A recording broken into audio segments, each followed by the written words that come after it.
Bismillahirrahmanirrahim. Assalamualaikum warahmatullahi wabarakatuh. Alhamdulillah wa syukru ala ni'amillah. Pada hari ini tanggal 17 Januari kita masih diberikan kesehatan sehingga kita bisa mengikuti pembelajaran pada hari ini dalam keadaan sehat walafiat. Kami dari kelompok 2 yang terdiri dari saya Siti Asmayanti dan Pia Amelia, insya Allah kami akan mempresentasikan materi tentang struktur keilmuan. Poin-poin yang akan dibahas pada materi pertemuan kali ini yaitu yang pertama, apa pengertian struktur ilmu, dan yang kedua, apa saja yang termasuk ke dalam struktur ilmu. Baik, untuk pembahasan yang pertama yaitu pengertian struktur ilmu. Nah, sebelum kita membahas tentang apa-apa saja yang ada di dalam struktur ilmu, tentu kita harus mengetahui terlebih dahulu apa itu pengertian struktur ilmu. Dalam bahasa Inggris, struktur adalah struktur atau struktura yang memiliki arti bangunan atau susunan. Dan sebutan untuk pandangan, filsafat, atau gerakan filsafatnya disebut strukturalisme. Nah, jika kita tinjau struktur ilmu dari fungsinya, struktur ilmu juga disebut sebagai sistem ilmu. Nah, dari pengertian tersebut dapat kita tarik kesimpulan bahwa pengertian dari struktur ilmu yaitu sebuah susunan yang terdiri dari komponen-komponen yang membatasi mekanisme pencarian sebuah kebenaran. Selanjutnya yaitu apa saja yang termasuk ke dalam struktur ilmu. Nah, yang termasuk ke dalam struktur ilmu yang pertama yaitu jenis-jenis sasaran, yang kedua bentuk-bentuk pernyataan, yang ketiga ragam-ragam proposisi, yang keempat ciri-ciri pokok ilmu, dan yang kelima pembagian sistematis. Yang pertama yaitu jenis-jenis sasaran. Jenis-jenis sasaran ada dua, satu objek material, dua objek formal. Objek material adalah sesuatu yang dapat dilihat oleh mata atau yang terlihat dan dapat diteliti. Sedangkan objek formal adalah pusat perhatian para ilmuwan untuk mengkaji objek material. Objek material suatu ilmu boleh sama dengan objek material ilmu lainnya. Tetapi kalau misalkan objek formal suatu ilmu itu sama, sebenarnya hanya namanya saja yang berbeda atau sebutannya saja yang berbeda, tetapi ilmunya sama.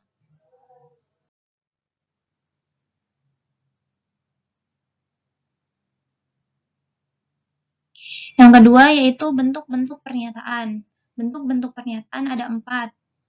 Deskripsi, preskripsi, eksposisi pola, dan rekonstruksi historis. Untuk deskripsi, pertanyaan deskripsi biasanya menggambarkan sebuah sifat, entah itu bentuk, susunan, atau peranan. Nah, biasanya pernyataan dengan bentuk deskripsi terdapat pada ilmu anatomi dan geografi. Yang kedua yaitu preskripsi. Bentuk preskripsi merupakan bentuk pernyataan yang bersifat preskriptif, yaitu berupa petunjuk-petunjuk atau ketentuan-ketentuan mengenai apa yang perlu berlangsung atau apa yang tidak perlu berlangsung. Yang ketiga yaitu eksposisi pola.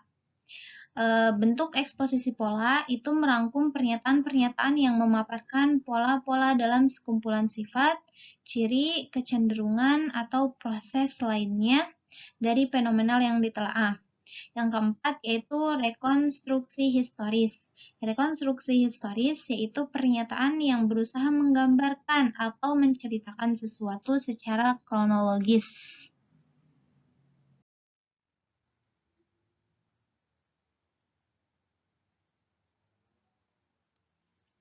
Baik, bismillahirrahmanirrahim. Saya di sini akan menjelaskan tentang poin ketiga, yaitu ragam-ragam proposisi yang termasuk ke dalam bagian dari struktur ilmu. Ragam-ragam proposisi terdiri dari 3 bagian. Yang pertama yaitu asas ilmiah, yang kedua kaidah ilmiah, yang ketiga yaitu teori ilmiah. Yang pertama yaitu asas ilmiah. Asas atau prinsip ilmiah adalah sebuah proposisi yang mengandung kebenaran umum berdasarkan fakta-fakta yang telah diamati. Yang kedua yaitu kaidah ilmiah. Suatu kaidah atau hukum dalam pengetahuan ilmiah adalah sebuah proposisi yang mengungkapkan atau hubungan tertib yang dapat diuji kebenarannya. Yang ketiga yaitu teori ilmiah. Yang dimaksud dengan teori ilmiah adalah sekumpulan proposisi yang saling berkaitan secara logis berkenaan dengan penjelasan terhadap sejumlah fenomena.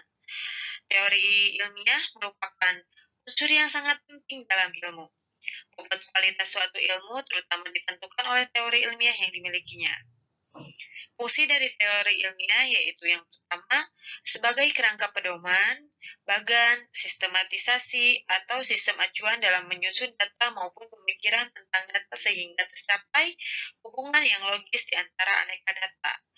Yang kedua, untuk memberikan suatu skema atau rencana, sementara mengenai medan yang semula belum dipetakan sehingga terdapat suatu orientasi.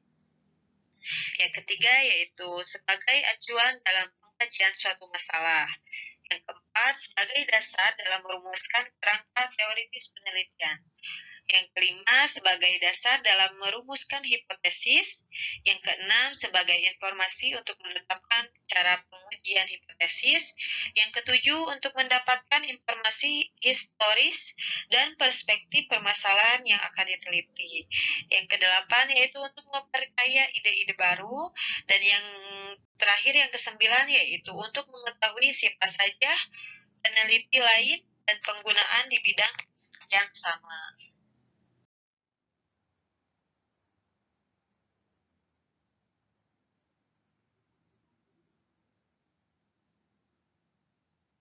Selanjutnya, poin keempat yaitu ciri-ciri pokok ilmu.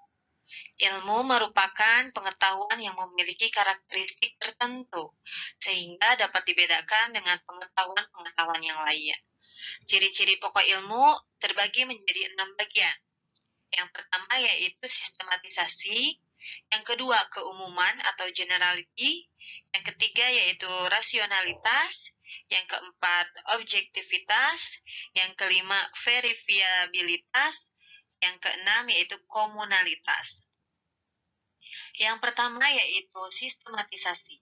Sistematisasi memiliki arti bahwa pengetahuan ilmiah tersusun sebagai suatu sistem yang di dalamnya terdapat pernyataan-pernyataan yang berhubungan secara fungsional. Yang kedua yaitu keumuman. Ciri keumuman menunjuk pada kualitas pengetahuan ilmiah untuk merangkum berbagai fenomena yang senantiasa makin luas dengan penentuan konsep-konsep yang paling umum dalam pembahasannya. Yang ketiga yaitu rasionalitas.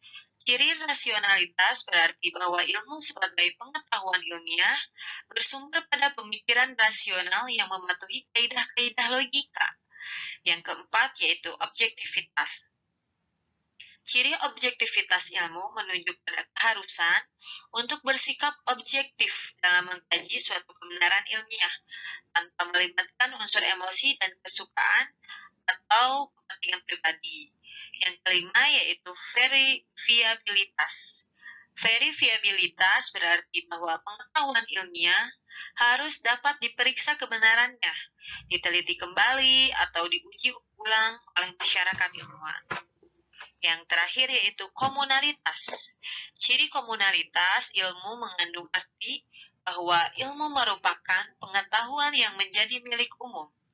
Itu berarti hasil penelitian yang kemudian menjadi khasanah dunia keilmuan tidak akan disimpan atau disembunyikan untuk kepentingan individu atau kelompok tertentu.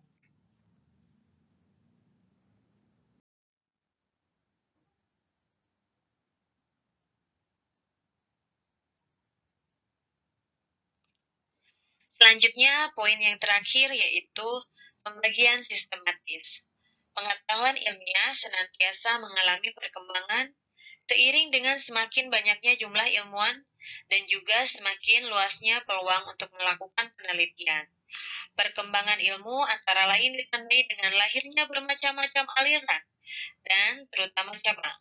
Untuk memudahkan memperoleh pemahaman mengenai bermacam-macam aliran dan cabang tersebut, diperlukan pembagian sistematis.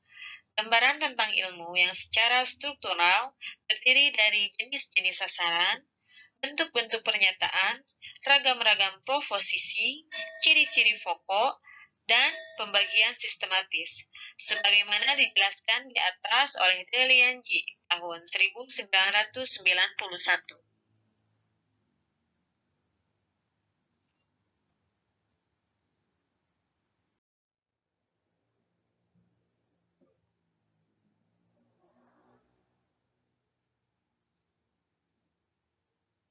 Yang terakhir yaitu kesimpulan dari materi struktur keilmuan. Kesimpulan yang pertama yaitu sistem pengetahuan ilmiah mencakup 5 kelompok unsur, yaitu jenis-jenis sasaran, bentuk-bentuk pernyataan, ragam-ragam proposisi, ciri-ciri pokok, dan pembagian sistematis. Yang kedua, 6 macam fenomena yang menjadi objek material ilmu, yaitu ide abstrak, benda fisik, jasad hidup, gejala rohani, peristiwa sosial, dan proses tanda. Yang ketiga, kumpulan pernyataan yang merupakan penjelasan ilmiah terdiri dari 4 bentuk, yaitu deskripsi, preskripsi, eksposisi pola, dan rekonstruksi historis. Yang keempat, ilmu memiliki ragam proposisi, yaitu asas ilmiah, kaidah ilmiah, dan teori ilmiah. Yang kelima, yaitu ciri-ciri pokok ilmu adalah sistematis, keumuman, rasionalitas, objektivitas, verifiabilitas, dan komunalitas. Mungkin hanya itu presentasi dari kelompok 2. Mohon maaf bila ada kesalahan. Wabillahi taufiq wal hidayah. Wassalamualaikum warahmatullahi wabarakatuh.